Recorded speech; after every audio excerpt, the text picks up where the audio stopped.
Let us calculate what is the ripple factor for a L section filter. From the frequency components of the output of a rectifier, I can write the VDC component as 2Vm by pi. I'll take this as equation 1.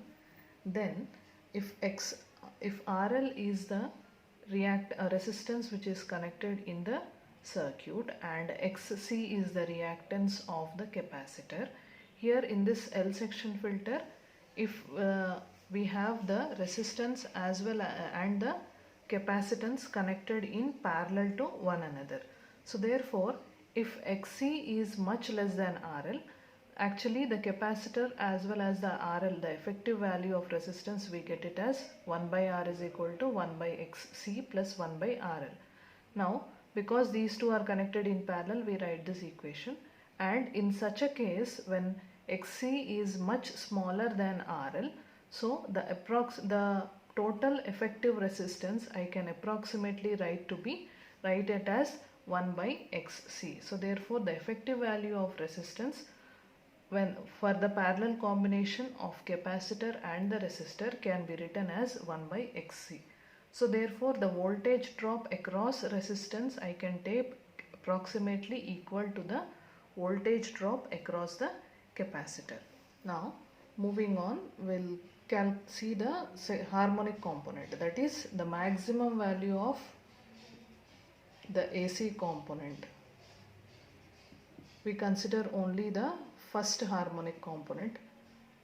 So the maximum value we'll get it as 4Vm by 3 pi. Actually the AC component, the first AC component, we write it as 4Vm by 3 pi into cos 2 theta, and the maximum value of cos 2 theta we know it as 1. So therefore I write it as 4Vm by 3 pi.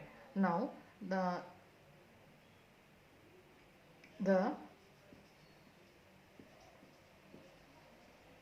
maximum value of AC component across XC,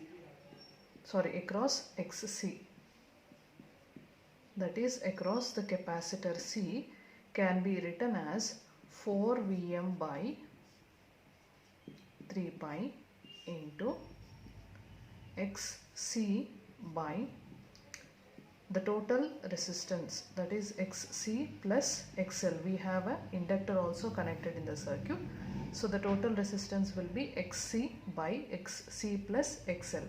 Here we are taking the value of AC component only across C, and why we are not considering the load resistor RL is because if XC is much smaller than compared to the RL which we have connected in the circuit, the voltage drop across your capacitor is approximately equal to the voltage drop across RL. So we consider the AC component value across C, which we get it as 4Vm by 3 pi into XC by XL. Next, the RMS value of the AC component. The RMS value of AC component is given by 1 by root 2 times of maximum value. So we get it as 4Vm by root 2 into 3 pi into XC by XC plus XL. Let us take this as equation 2. And we know that ripple factor is given by the ratio of equation 2 by equation 1.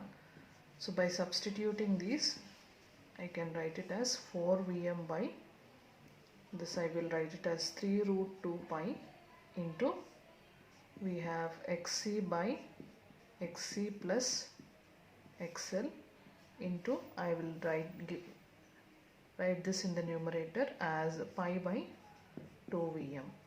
So this pi will get cancelled, then Vm as well as this 2 will get cancelled. So you will get 2XC by 3 root 2 into XC plus XL.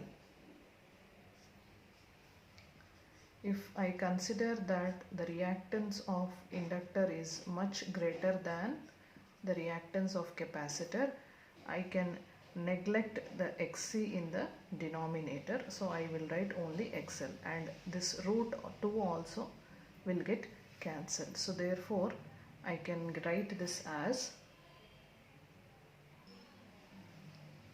so we get root 2 into xc divided by 3 into xl. Substituting xc and xl, we get root 2 into xc, I can write it as 1 by 2 omega c, and xl I'll write it as 2 omega l. So if we simplify this, we will get root 2 by 2 omega c into 3 2s is 6, so 6 omega l.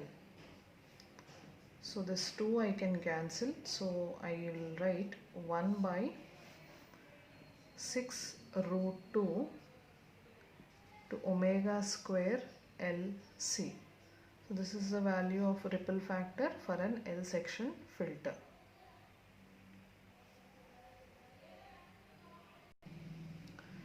Instead of cancelling this, I can also represent it by keeping it as root 2 as it is, as root 2 by 12 omega square LC. Either way you can represent the ripple factor.